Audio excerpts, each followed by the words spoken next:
Halo semua, perkenalkan saya Ajeng Ayunda, mahasiswa Departemen Biologi Fakultas Matematika dan Ilmu Pengetahuan Alam Universitas Indonesia.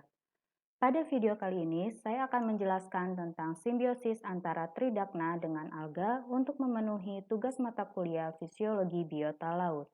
Mari kita simak bersama. Apa itu Tridacna?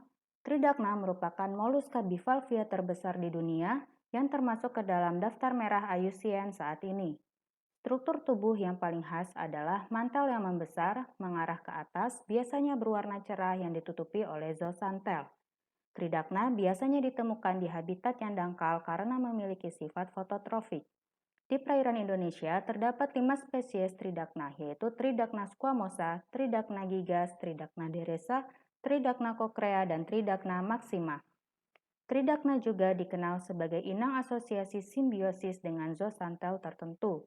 Mereka berbeda dari kebanyakan bivalvia lainnya karena mengandung banyak zooxantel. Symbiodinium yang merupakan anggota kelas dari Dinovice, sekelompok protista sel tunggal. Berikut ini merupakan contoh gambar spesies Tridacna squamosa dari perairan Kei Maluku Tenggara.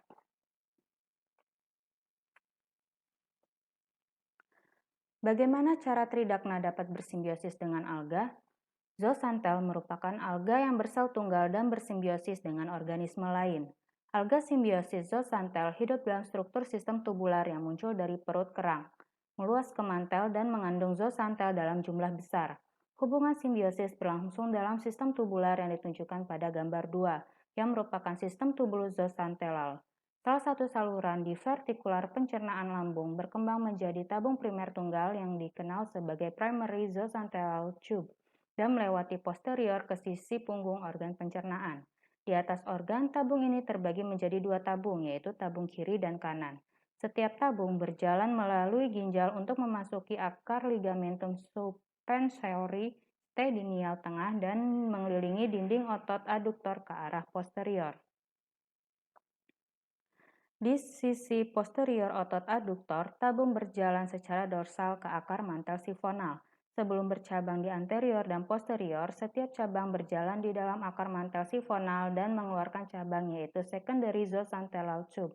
Kemudian bergerak ke tingkat atas dari lipatan dalam mantel sifonal dan mengeluarkan banyak cabang tipis, yaitu tertiary zooxantelal tube. TZT berakhir dalam konvolusi dengan blind ends. Tabung sekunder lainnya membentuk tabung tersier tidak hanya di mantel sifonal, tetapi juga di organ lain seperti di jaringan ikat bulbus arteriosus jantung, perikardium, tendina, dan mantel lateral. Apa manfaat yang diperoleh dari adanya simbiosis antara Tridacna dengan alga? Pada aspek nutrisi, hubungan Tridacna zooxantel menunjukkan simbiosis mutualistik. Tridacna menyediakan habitat yang melindungi zooxantel.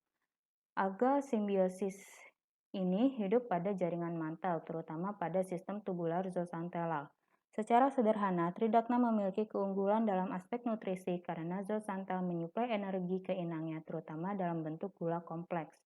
Alga merupakan sumber utama karbon metabolik. Diperkirakan 95% karbon yang difiksasi oleh simbion alga ini ditranslokasikan ke inang.